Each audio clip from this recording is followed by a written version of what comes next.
Well. I slipped up and got another fight prediction right. JoJo Diaz beats Tevin Farmer for the IBF 130-pound title, which was formerly held by Gervonta Tank Davis. And you know, Gervonta Davis was not going to let this opportunity to thumb his nose at and crack a joke at the expense of Tevin Farmer. Man, I can see this coming, man. Goodness gracious. Anyway, it is what it is, though. Let's talk about that. Let's talk about what Gervonta Davis's, reaction. Also talk about the fight with Tevin Farmer and where Tevin Farmer goes from here, and whether or not Gervonta Davis whether or not this is the reason why we didn't get Gervonta Davis versus Tevin Farmer to begin with. Let's talk about all of that in this video.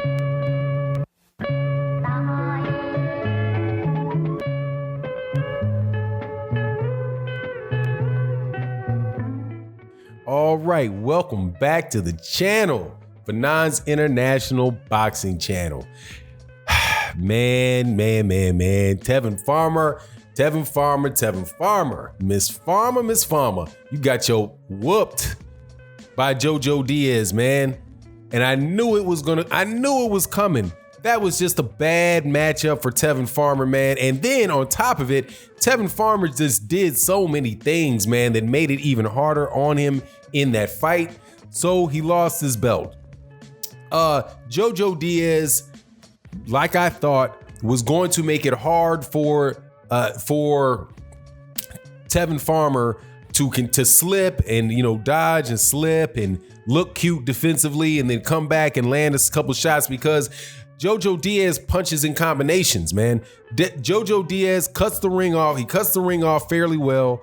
He leads. It's a southpaw and a southpaw matchup. So Tevin Farmer's not used to fighting southpaws. JoJo Diaz just had a fight. It was last year with one of the best southpaws in boxing in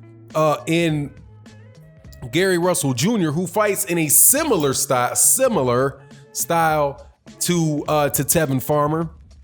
Fast hands, very sound defensively, but better than Tevin Farmer. So pretty much, in my opinion, this was a step down fight for a championship belt against Tevin Farmer, and he had a more difficult one in his pretty much one-sided loss to Gary Russell Jr.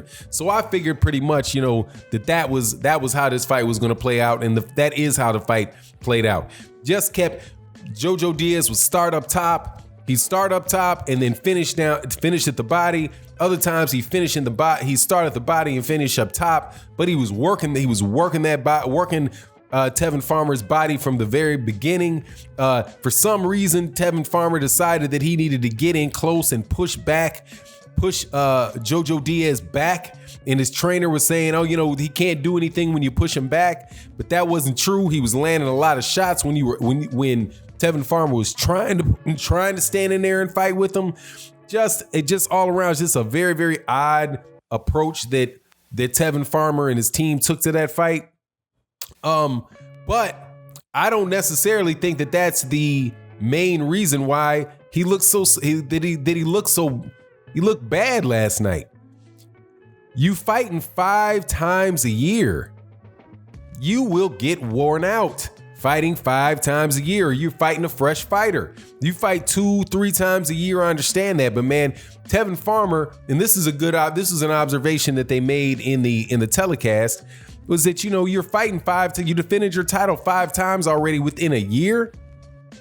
I know you're stacking that dough, but you also putting a lot of miles on your legs for those training camps, and he just didn't look fresh. However, I don't think that in and of itself is the reason why he didn't beat JoJo Diaz. I just think JoJo Diaz is a bad style matchup for him, man.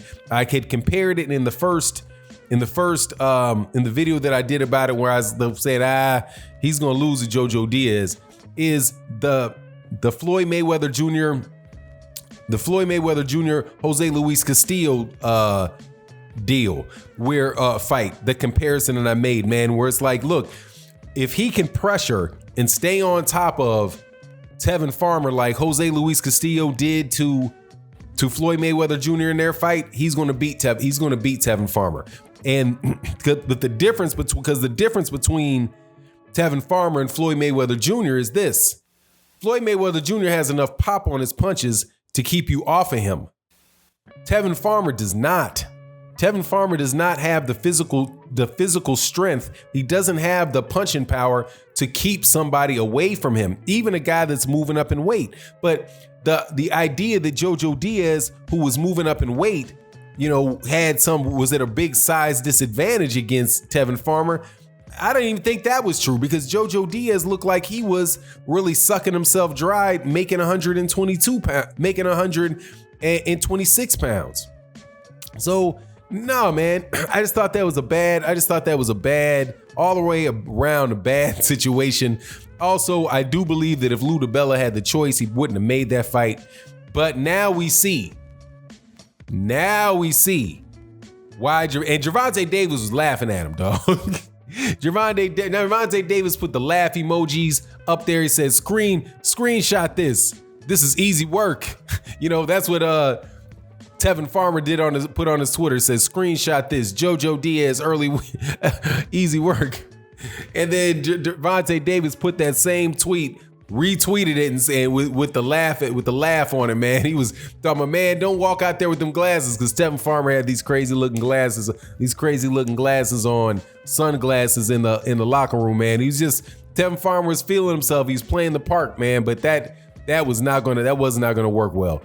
So anyway, as far as the Gervonta Davis fight with Tevin Farmer, anybody under the delusion that Tevin Farmer was going to stay awake for a whole fight with Gervonta Davis, I hope that you have been freed from your illusion, okay?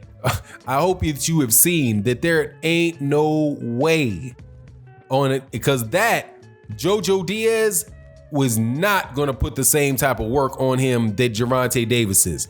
Gervonta Davis is a much harder puncher than JoJo Diaz. He also punches in combination. He's gonna go to the body. He's gonna go to the body on you. He's gonna jab. A straight right hand is just as more nasty. He's gonna wind up stopping Tevin Farmer, and that's why Tevin Farmer and Lou DiBella chose to not take that $2 million and take 5 fights at $500,000.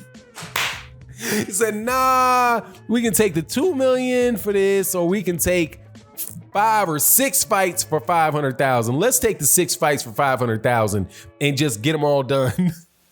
Because then maybe you still, at the end of that, you could get out of there and get the $2 million deal. But man, that's gone. But he being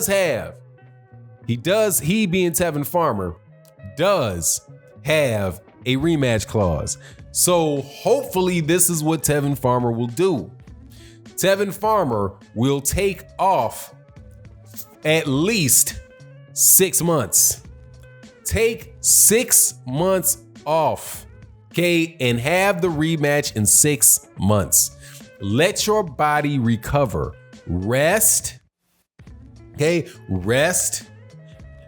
Keep jogging, do light workouts, keep your weight in order.